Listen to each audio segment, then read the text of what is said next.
모든 사람에게 공통되는 심리 중에서 자유에 대한 갈망이 있습니다. 아무런 제약도 또 아무런 속박도 없이 자기 마음대로 살고 싶어하는 심리이죠. 하지만 현실적으로 어떻습니까? 무제한의 자유를 누릴 수 있는 사람은 세상에 단 한 명도 없습니다. 마음대로 안 되는 것이 우리 인생 아니겠습니까? 비유하면 마치 이런 겁니다. 물고기가 맨날 물속에서만 있다 보니까 답답한 거예요. 그래서 이런 생각을 합니다. 하늘을 나는 새처럼 나도 날 수 없을까? 또 땅 위를 달리는 짐승처럼 나도 달릴 수 없을까? 그래서 밖으로 뛰쳐나간다면 어떤 일이 벌어질까요? 그것은 자유가 아니라 죽음입니다. 그러니까 물고기의 자유는 물속에서의 자유인 것입니다. 물고기로 태어난 이상 별 수 없죠. 창조주 하나님께서 정해 주신 대로 제한적 자유를 잘 누리는 것이야말로 지혜로운 처사인 것입니다. 우리 인간도 마찬가지입니다. 만물의 영장이라고 하지만 그럼에도 불구하고 어디까지나 하나님의 피조물인 것입니다. 하나님이 인간에게 피조물 가운데 가장 큰 자유를 주신 것은 사실이지만 그렇다고 무제한의 자유를 주신 것은 결코 아닙니다. 무제한의 자유라고 하는 것은 오직 창조주 하나님에게만 해당됩니다. 인간에게는 일정한 범위로 제한된 자유만 주어진 것입니다. 그렇다고 그 제한이 나쁜 것도 아닙니다. 하나님의 사랑으로 보호하는 장치라고 이해하시면 됩니다. 그러니까 일종의 울타리인 셈입니다. 예를 들어보지요. 학교 담장은 어떻습니까? 학생들을 보호하는 장치지요. 어느 신설학교가 개교하면서 급히 교실을 건축하느라고 담장을 미처 세우지 못했습니다. 아이들이 운동장에서 달립니다. 또 공을 찹니다. 너무 불안하지요. 공이 길거리로 굴러가다가 자칫 자동차 혹은 행인과 부딪힐 수도 있습니다. 정말 위험하지요. 아이들도 교사도 학부모도 다 불안해합니다. 그런데 담장을 세우고 나니까 이제는 아이들이 마음껏 자유롭게 뛰어놉니다. 그러니까 하나님의 울타리 학교 담장과 비슷하다라는 것입니다. 그것은 속박이 아니에요. 오히려 자유요, 생명이요, 축복인 것입니다. 그러므로 우리는 이렇게 정리할 수 있습니다. 인간에게 참 자유는 하나님 울타리 안에서 사는 자유다라는 것입니다. 오늘 본문 성경이 그런 진리를 우리에게 잘 가르쳐 주고 있습니다. 아무쪼록 이 말씀을 통해서 다시 한번 참 자유를 확인하시고 그 안에서 복된 인생을 살아가는 저와 여러분 다 되시기를 주님의 이름으로 축원합니다. 본문은 여러분 잘 아시지요. 하나님께서 우주 만물을 창조하시고 마지막 인간을 창조하신 직후의 상황을 묘사하고 있습니다. 하나님은 최초의 인간 아담을 어떻게 하셨나요? 창조하신 후 에덴 동산에 두셨습니다. 에덴이라고 하는 명칭은 어떤 뜻인가요? 기쁨입니다. 그곳은 사방에 강물이 흐르는 비옥한 땅이에요. 또 각종 나무들이 있고 풍성한 열매가 있습니다. 9절 상반절 보니까 여호와 하나님이 그 땅에서 보기에 아름답고 먹기에 좋은 나무가 나게 하시니 보기도 좋고 먹기도 좋고 그런 나무 또 열매들이 가득하다라는 것입니다. 문자 그대로 기쁨의 동산이죠. 그래서 우리는 낙원, 파라다이스라고 부르는 것입니다. 그런데 여기서 동산이라고 하는 단어가 굉장히 중요합니다. 히브리 성경 언어로 간이라는 단어거든요. 간. 근데 이 단어는 원래 히브리어 동사 가난에서 나왔습니다. 그러니까 가난이 명사가 되면서 간 이렇게 된 거죠. 근데 가난이라고 하는 이 동사는 무슨 뜻인고 하면 울타리를 치다, 보호하다 그런 뜻입니다. 그러니까 히브리어 간 우리가 동산이라고 번역을 하지만 구체적으로 설명하면 울타리를 쳐놓은 정원 그게 맞겠지요. 실제로 울타리가 있었을까 없었을까 잘 몰라요. 성경에 명시되어 있지 않아요.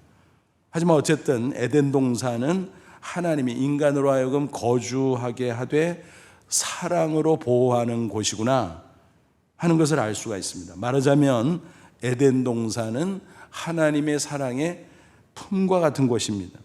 그 안에서 사는 것 어떻습니까? 속박이 아니죠. 그것은 자유인 것입니다.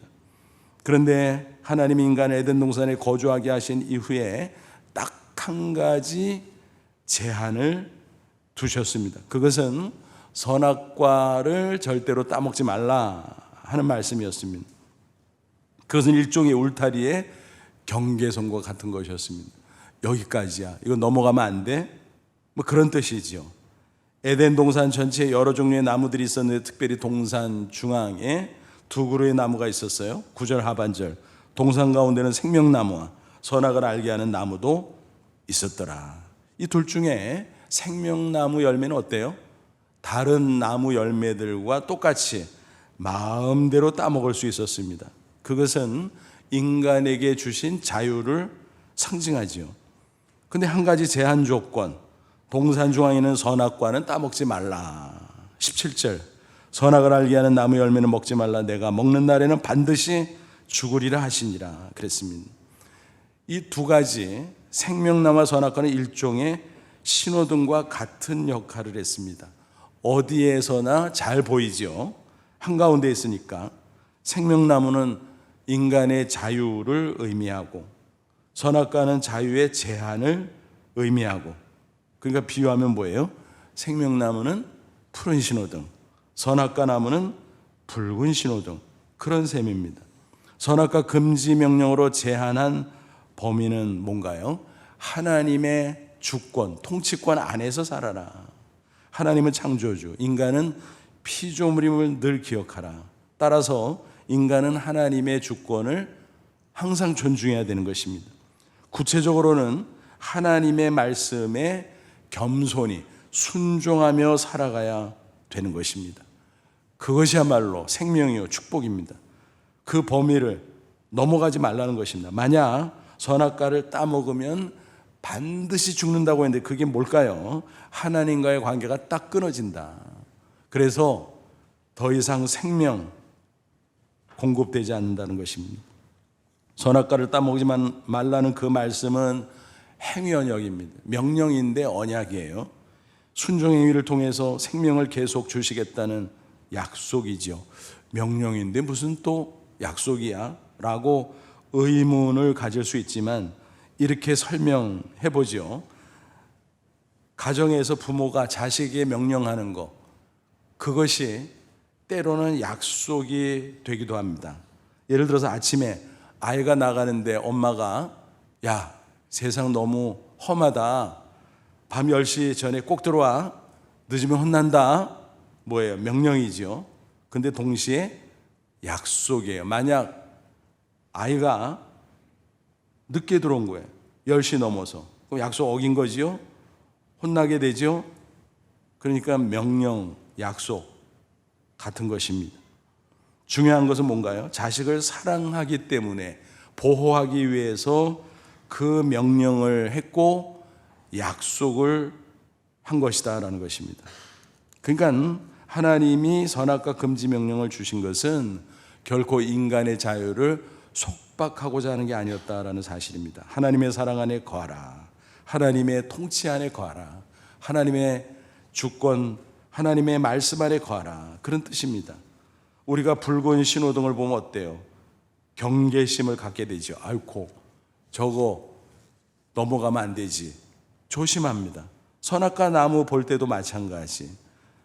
그것을 보면서 창조주 하나님의 말씀을 기억하고 또 하나님의 사랑을 기억하고 그 경계선을 넘어가지 말아야지 하고 스스로 주의시키는 그런 기능이 있었다라는 것입니다. 인간은 육체만 가지고 있는 게 아니죠. 영혼을 가진 영적 존재입니다. 그래서 그 영혼이 하나님의 울타리 안에 있을 때, 즉 하나님의 품 안에 있을 때 비로소 평안과 기쁨이 있고 또 자유가 있습니다. 그게 생명인 거죠. 육체 생명도 중요하지만 하나님의 품 안에 사는 영적인 생명은 더더욱 중요한 것입니다. 만약 인간이 하나님의 품, 하나님의 울타리를 박차고 나가면 생명을 보장받을 수 없다라는 것입니다. 그런데 안타깝게도 어떤 일이 되어졌나요? 인류의 시조인 아담 그리고 그 안에 여자가 선악과를 따먹음으로써 하나님의 울타리를 벗어났어요. 그래서 하나님과의 관계가 끊어지고 마침내 에덴 동산에서 추방됐다라는 것입니다. 이것이 인간의 모든 비극들의 근본적인 원인이 됐습니다. 창세기 3장 보면 뱀이 등장하죠. 근데 그 뱀 자체보다도 그 안에 들어가서 역사한 사탄이 문제였습니다. 사탄은 본래 천사 중에 천사장, 이사야 14장 보면 계명성이라고 번역되어 있는데 루시퍼죠. 천사장이 타락해서 악의 원조 사탄이 된 것입니다. 사탄은 영적 존재로서 뱀 속에 얼마든지 들어가서 활동할 수 있어요. 그러니까 뱀이 사탄에게 이용당했구나 하는 것을 알 수 있습니다. 뱀이 여자에게 접근해서 유혹합니다. 하나님이 참으로 모든 열매를 먹지 말라 그랬어? 그때 여자가 헷갈렸어요. 글쎄, 다 먹을 수 있다 그랬는데 선악과 그거는 만지지 말라 그랬나? 먹지 말라 그랬나? 죽는다 그랬나? 죽을 수도 있다 그랬나? 이렇게 헷갈려 하니까 빈틈을 보고 뱀이 하나님의 말씀을 왜곡시킵니다. 아니야, 결코 죽지 않아. 그러면서 하나님과 인간 사이에서 이간질을 합니다. 창세기 3장 5절 너희가 그것을 먹는 날에는 너희 눈이 밝아져 하나님과 같이 되어 선악을 알 줄을 하나님이 아십니다. 하나님이 왜 그런 줄 알아? 너희들이 그거 먹으면 하나님과 같아져. 새빨간 거짓말이죠. 여러분, 피조물 인간이 어떻게 창조주 하나님과 같아질 수 있습니까? 말도 안 되죠. 사실은 사탄 자신이 천사장이었는데 그런 헛꿈을 꾸다가 하나님을 대적하던 중에 쫓겨나서 사탄이 된 거 아니겠습니까, 여러분? 사탄은 항상 이래요. 끌고 들어가서 같이 멸망하려고 그런 짓을 벌이는 것입니다. 이른바 물귀신 작전인 것이죠. 이런 사탄의 흉기에 속지 말아야 되는데 안타깝게도 여자가 속아 넘어갔어요. 선악과를 보고 욕심이 나서 따먹어요. 또 좋아라 하면서 아담에게도 건네줘요. 아담도 좋아라고 같이 먹습니다. 근데 그 외 인간이 어떻게 됩니까? 하나님같이 됐나요? 그러기는커녕 하나님을 두려워하게 됩니다. 피해서 숨어버립니다. 왜 그랬을까요? 거룩하신 하나님 앞에 죄책감이 생긴 거예요. 수치심이 생긴 거예요.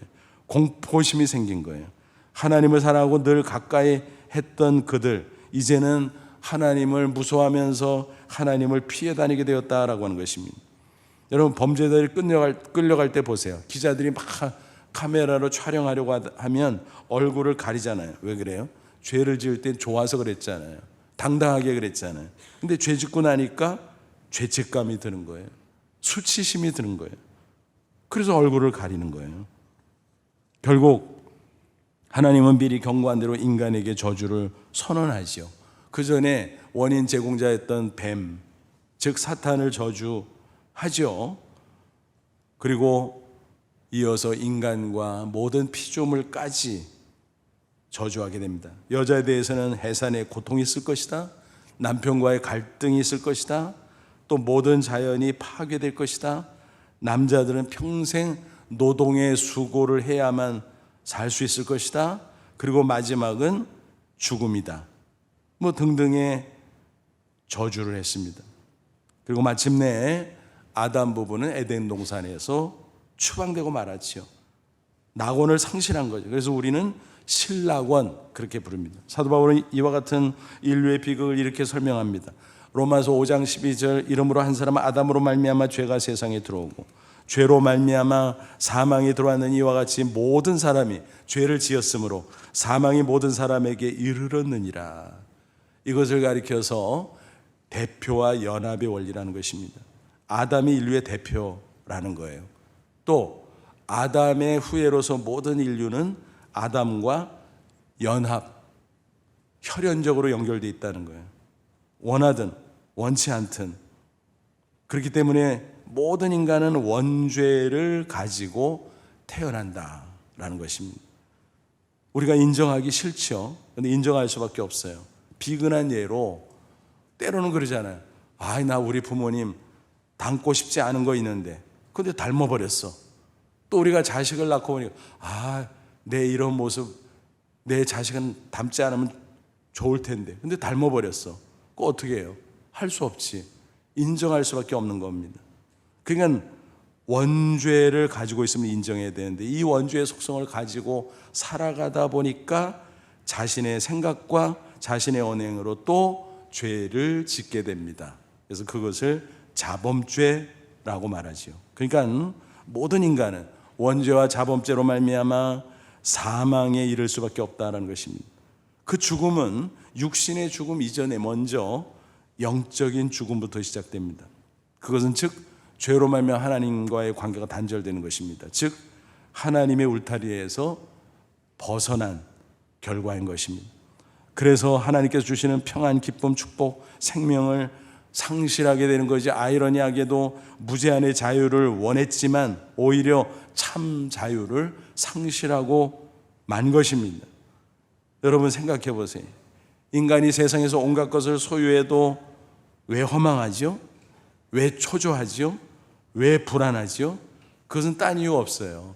하나님의 울타리 밖으로 나갔기 때문에 그래요.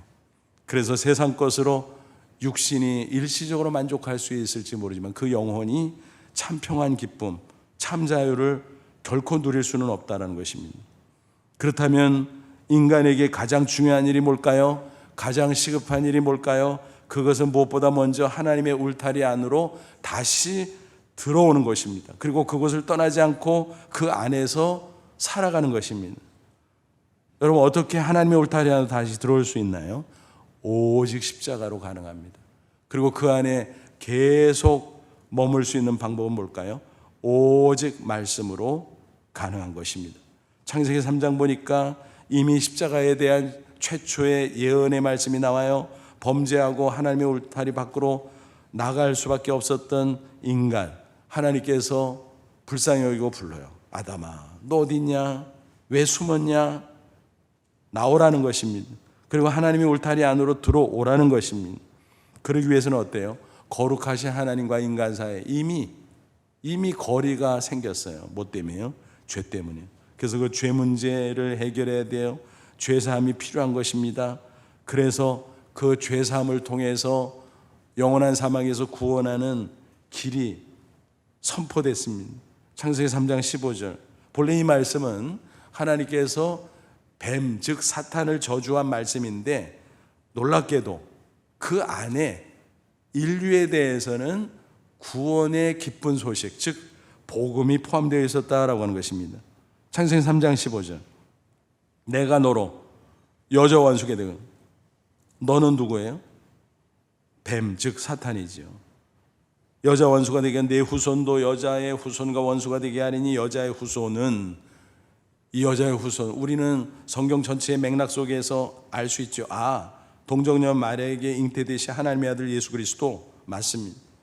그는 내 머리, 사탄의 머리를 상하게 할 것이요 또 사탄은 여자의 후손 예수 그리스도의 발꿈치를 상하게 할 것이라 하시니, 여러분 이게 뭔지 우리는 알죠. 장차 오실 예수 그리스도가 하나님의 아들로 죄가 없으시지만 인간의 죄를 대신 입어 십자가에 피 흘려 죽는 그 고난을 가리키는 것입니다. 그 고난이 크긴 하지만 그러나 예수님은 그것을 극복했지요. 그렇기 때문에 발꿈치를 상했다고 표현한 거예요. 부활입니다. 그리고 십자가 부활을 통해서 사탄은 머리에 치명상을 입어요. 뭐예요? 영원히 멸망하는 길로 떨어지게 됩니다. 그죠? 그래서 이 말씀은 십자가 그리고 부활까지 포함하는 말씀이구나. 죄로만 영원히 죽을 수밖에 인간의 비참한 운명, 그런데 그 가운데 이 말씀이 주어졌어요. 기쁜 소식이지요, 복음이지요. 그래서 이 말씀을 가리켜 성경 전체에서 최초로 등장하는 복음이라는 뜻으로 원시복음 그렇게 부릅니다. 이것은 앞서 말씀드린 선악과 계명처럼 행위를 통해서 생명이 주어지는 것이 아닙니다. 그게 행위 언약이라고 그랬죠. 이것은 은혜로 주어지는 것입니다. 그래서 은혜 언약이라 그래요. 십자가 복음을 믿음으로 받아들이면 생명을 얻는 것입니다. 놀랍게도 아담이 그 복음을 믿었어요. 그 증거가 무엇일까요? 3장 20절 보니까 아담이 그 아내의 이름을 하와라 불렀으니 그는 모든 산자의 어머니가 됨이니라. 그전에는 그냥 여자였는데 아담이 15절 말씀을 듣고 반응하는 뜻으로 자기 아내의 이름을 하와라고 붙였어요. 여러분, 많고 많은 이름 가운데 왜 하필이면 하와라고 붙였을까요? 하와의 이름의 뜻이 뭐라고요? 생명, 연관성이 있죠. 이 여자의 후손 가운데 구원자가 나타난다고요? 그럼 이 여자가 생명이네요. 그런 뜻으로 하와, 명명한 것입니다. 그러니까 뭐예요? 이 명명은 일종의 신앙 고백이었다라는 것입니다. 믿음이 있었다는 것입니다. 하나님께서는 아담의 신앙 고백을 들으시고 어떤 조치를 내리셨나요? 3장 21절 여호와 하나님이 아담과 그 아내를 위하여 가죽옷을 지어 입히니라. 범죄한 이후에 수치심을 느낀 그 아담과 여자가 어떻게 했어요? 그것을 가려보려고. 그전에는 벌거벗고 잘도 살았잖아요. 가리려고 무화과나무 잎사귀로 치마를 해서 입었어요. 근데 가려져요? 육신은 가려질 수 있으면 어떻게 그 죄책감, 수치심을 가릴 수가 있겠습니까? 불가능하지요. 인간의 방법은 속죄가 불가능함을 보여주는 것입니다. 그래서 하나님께서 직접 만들어주신 게 가죽옷. 속죄한다는 말이요, 히브리 원어 원래 뜻이 뭐냐면 가린다는 거예요. 가린다, 덮다, 가리다. 그러니까 가죽옷을 만들어서 죄를 가려줬다, 덮어줬다. 이게 속죄예요. 속죄를 위한 가죽옷. 이게 하나님의 아이디어입니다. 그 가죽옷을 만들기 위해서는 어떤 과정이 전제됐을까요? 짐승이 애매하게 죄 없이 죄인 인간을 대신해서 피 흘려 죽어야 했습니다. 여기서 바로 대속의 원리가 나온 것입니다. 그 연장선에서 구약시대에 어떤 제도가 있었어요? 피의 속죄 제사가 있었습니다. 근데 그것은 어디까지나 예고편이었어요. 그러다가 때가 되면 하나님의 아들 예수 그리스도가 직접 인간의 모습으로 오셨고 당신 자신의 몸을 찢으시고 피 흘리심으로 십자가 대속을 이루셨습니다. 그게 바로 이 말씀의 성취지요. 그 다음에 이제 우리가 어떻게 하면 하나님의 울타리 안에 들어올 수 있을까요? 바로 십자가 복음을 믿음으로 가능한 겁니다. 요한복음 1장 12절 영접하는 자가 곧 그 이름 예수 이름을 믿는 자는 하나님의 자녀가 되는 권세를 주셨으니, 예수 이름의 뜻이 뭐라고요? 구원자, 죄에서 구원해 주는 분, 또 사망에서 구원해 주는 분, 어떻게 해요? 십자가 대속으로. 그 복음을 믿는 자들을 하나님께서 구원해 주시고 자녀 삼아 주신다 그랬어요. 그러니까 당연히 하나님의 울타리 안에 들어올 수 있는 거지요. 그런 차원에서 예수님께서 우리를 초청하십니다. 마태복음 11장 28절 수고하고 무거운 짐진 자들아 다 내게로 오라 내가 너희를 쉬게 하리라. 뭐예요? 모든 죄의 속박, 사망의 속박, 세상의 가지가지 속박, 그것에서 벗어나게 해줄게. 나에게 와라. 그러면 무거운 짐, 사망의 고통 다 해결해 줄게 하는 것입니다. 이제 예수님의 품 안에 안기면, 하나님의 울타리 안에 들어오면 평안이 있습니다. 기쁨이 있습니다. 참 자유를 주신다는 것입니다. 그것은 세상이 주는 것과 다르죠. 세상 것은요, 아무리 좋아도 육신의 안일과 편리함 정도만 줘요. 다 일시적이고 지나가는 거예요. 외면적인 것입니다. 하나님께서 울타리 안에 들어온 영혼에게 부어주시는 그것은 신령한 평안, 기쁨, 참 자유인 것입니다. 이것이 곧 기독교의 구원이고 에덴의 회복이요, 복, 낙원, 낙원을 회복하는 것입니다. 여러분, 세상에 낙원이 있나요? 없어요. 고난과 환난과 역경, 죄만이 가득합니다. 그럼에도 세상에 뭐 좋은 데 있나 싶어서 사람들이 찾아 헤매죠. 그러면서 그것을 가리켜서 막연하지만 뭐라 그래요? 유토피아. 여러분, 유토피아라는 단어의 뜻이 뭔 줄 기억하십니까? No place. 무슨 얘기예요? 그런 데는 없어. 그런 뜻이에요. 그게 유토피아예요. 없어요. 낙원은 없어요, 세상에. 이 세상에서 낙원이 있다면 오직 하나님의 울타리 안에 들어오는 바로 그겁니다. 그럴 때 그 안에 하나님께서 부어주시는 신령한 기쁨, 평안, 자유, 그겁니다. 그것으로 우리는 세상의 고난과 죄악을 또 역경을 넉넉히 이길 수 있는 것입니다. 그렇게 살다가 하나님 우리신 우리는 세상의 모든 것을 정리하고 떠날 때 눈물도 슬픔도 고통도 죽음도 없는 천국, 에덴 동산보다 더 좋은 영원한 낙원, 천국에 들어가는 것입니다. 거기서 영생복락을 영원히 누리게 되는 것입니다. 여러분, 이것이 바로 구원의 풍성한 은혜인 것입니다.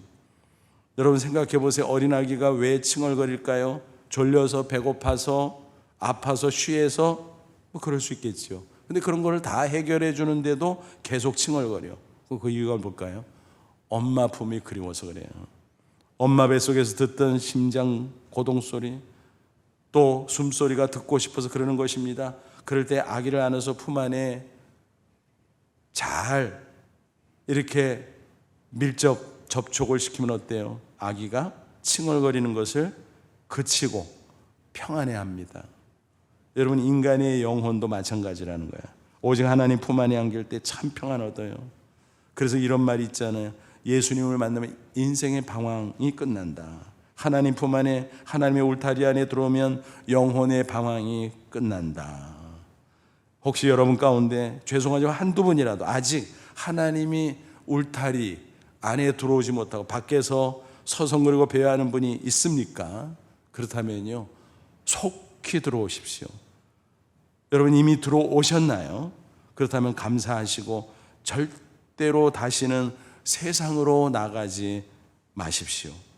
오직 하나님 울타리 안에서 참 자유와 기쁨, 하나님이 주시는 참 복락을 누리시기를 축원합니다. 일단 십자가를 믿음으로 하나님 울타리 안에 들어오면 절대 밖으로 나가지 말고 그 안에 머물렀는데 어떻게 할까요? 오직 말씀으로 가능합니다. 사도 바울이 이렇게 말씀 증거합니다. 갈라디아서 5장 1절 13절 그리스도께서 우리로 자유롭게 하려고 자유를 주셨으니, 우리를 죄와 사망에서 구원해 주고 자유를 주신 거잖아요. 그러므로 굳건하게 서서 다시는 종의 멍에를 매지 말라. 다시 하나님의 울타리를 벗어나 세상 기웃거리지 마라. 그럼 세상의 노예가 되는 거다. 사탄의 노예가 되는 거다. 죄의 노예가 되는 거다. 그런 뜻입니다. 형제들아, 너희가 자유를 위하여 부르심을 입었으나 그러나 그 자유로 육체 기회를 삼지 마. 방종하고 또다시 욕심을 따라가지 말고, 세상의 유혹을 따라가지 말고, 죄를 따라가지 말고 오직 사랑으로 서로 종노릇하라. 말씀 가운데 하나님을 섬기고 이웃을 섬기고, 그러니까 말씀에 순종하는 자유를 유지하라. 그런 말씀입니다. 예수님께서도 말씀하셨잖아요.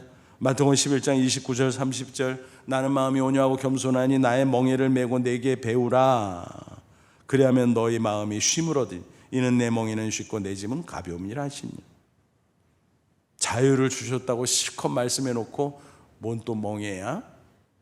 라고 의문을 가질 수 있는데, 그래서 예수님께서 뭐래요? 내 멍에는 쉬운 거야. 속박이 아니야. 무거운 게 아니야. 그렇게 말씀합니다. 그러니까 가볍다는 말, 그것을 생각하면 얼른 이런 비유가 떠오를 수 있습니다. 날개. 여러분, 날개는 새 몸초에 달린 거니까 무게가 있어요, 없어요? 무게가 있죠. 아이고, 이거 거추장스럽네. 잘라버릴까? 그러면 날 수가 없어요. 추락할 수밖에 없어요. 날개에 무게가 있지만 그러나 가벼워요. 또 그것이 있기에 창공을 마음껏 날 수 있다는 것입니다. 우리도 마찬가지. 말씀의 날개를 달아야 하나님의 은혜와 사랑과 축복의 창공을 마음껏 날 수 있습니다. 이게 하나님이 주시는 참 자유인 것입니다. 여러분, 우리가 예수 믿고 구원받았다는 게 이 놀라운 은혜를 누리게 됐다는 뜻입니다. 예전에 한번 소개해드린 분인데 오늘 설교 주제와 관련해서 다시 한번 다른 각도로 말씀을 드리고 싶습니다. 고등과학원 교수로 재직 중인 김인강 교수님의 이야기입니다.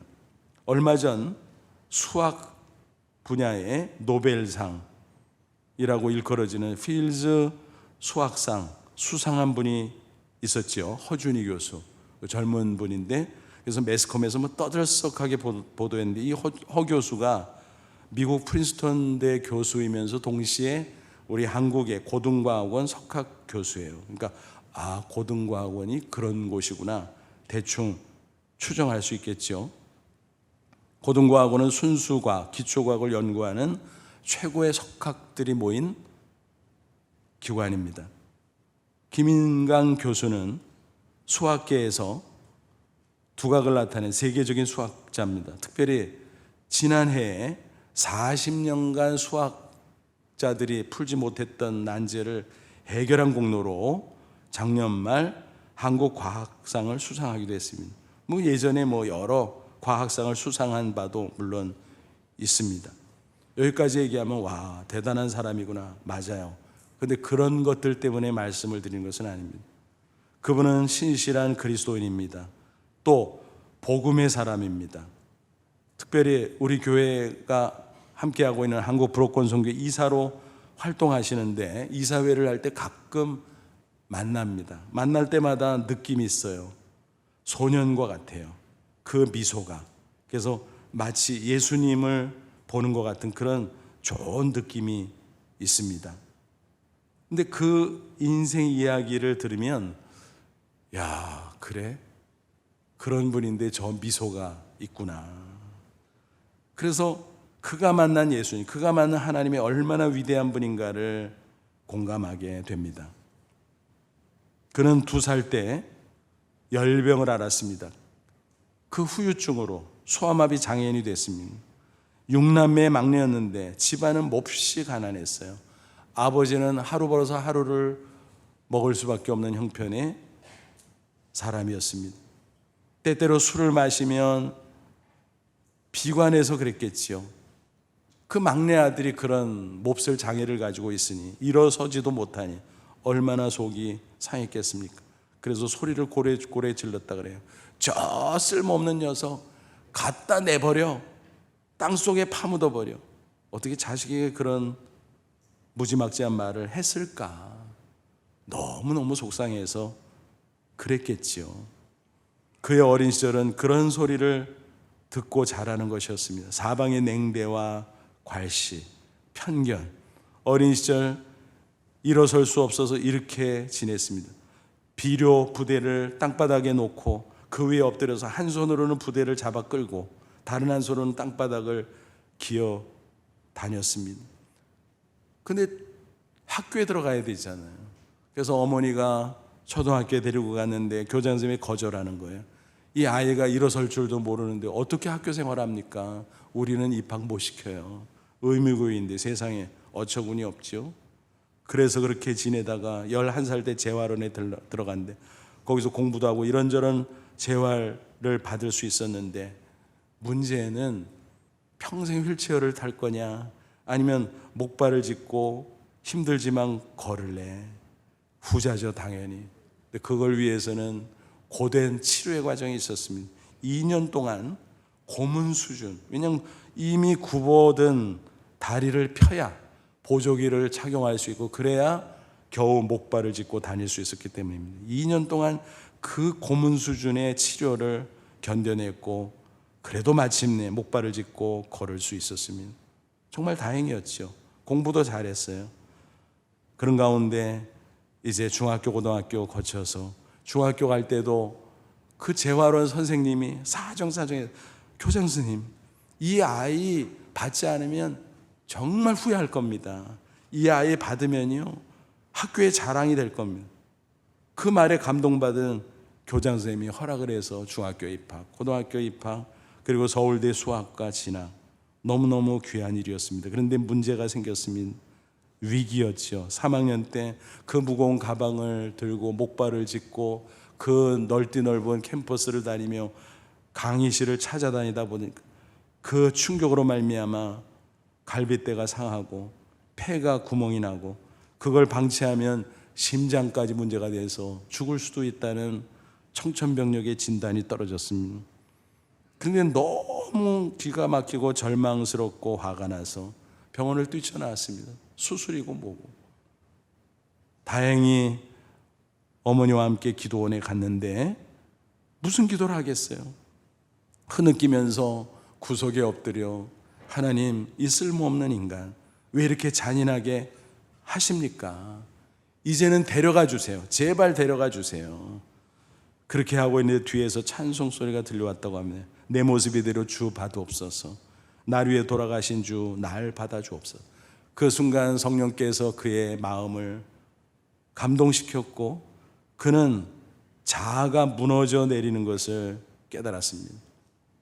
똑똑한 사람이라 그랬는지 성경 공부하고 신앙생활을 나름대로 열심히 했지만 자아가 곧게 세워져 있었음을 그는 느꼈습니다. 맞아. 하나님이 토기장이, 나는 토기. 내가 뭐라고? 그래서 하나님의 주권을 완전히 인정하게 됩니다. 그리고 살든 죽든 하나님께 맡깁니다. 내가 나처럼 연약한 자들을 위해서 희망의 메신저로 쓰임받는 것이 하나님의 뜻이라면 내가 순종하겠습니다. 그러면서 소망이 생겼어요.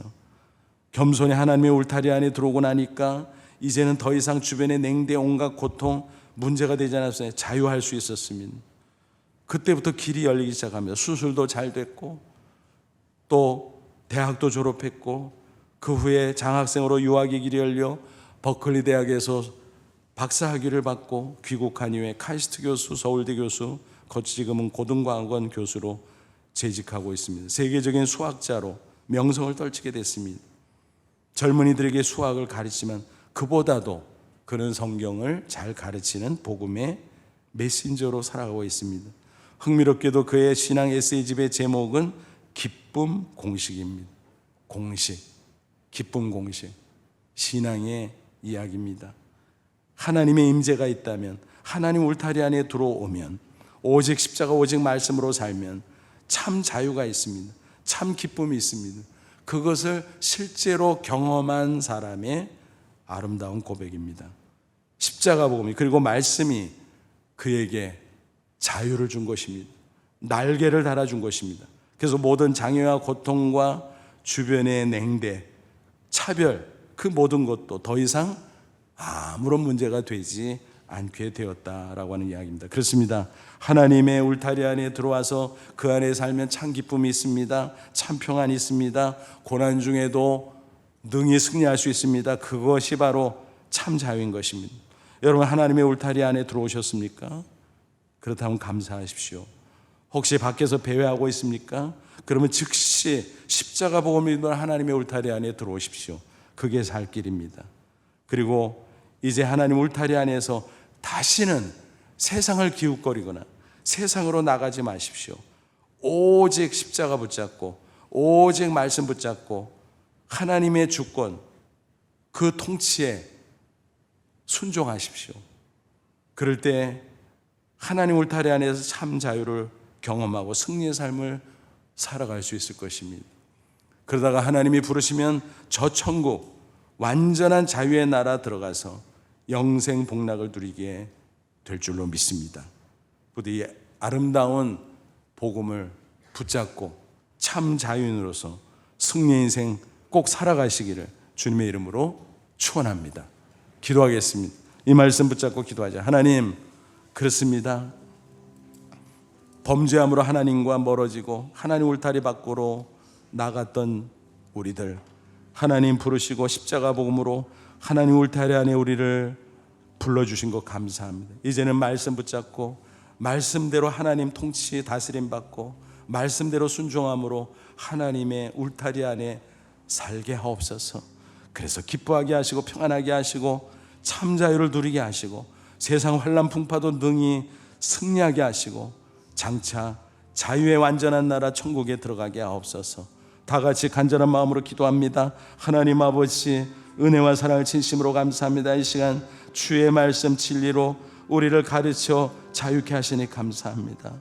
십자가로 우리를 하나님 울타리 안에 불러주셨사오니 이제는 복음 의지하고 하나님의 말씀대로 다스림 받고 순종하는 저희들, 그래서 날마다 하나님 주시는 참 자유로 험한 세상 당당히 승리하고 또 승리하게 하옵소서. 그러다가 어느 날 주님 부르시며 할렐루야 찬송하며 완전한 자유의 나라 천국에 들어가는 저희들 다 되게 해 주옵소서. 예수님의 이름으로 기도하옵나이다. 아멘.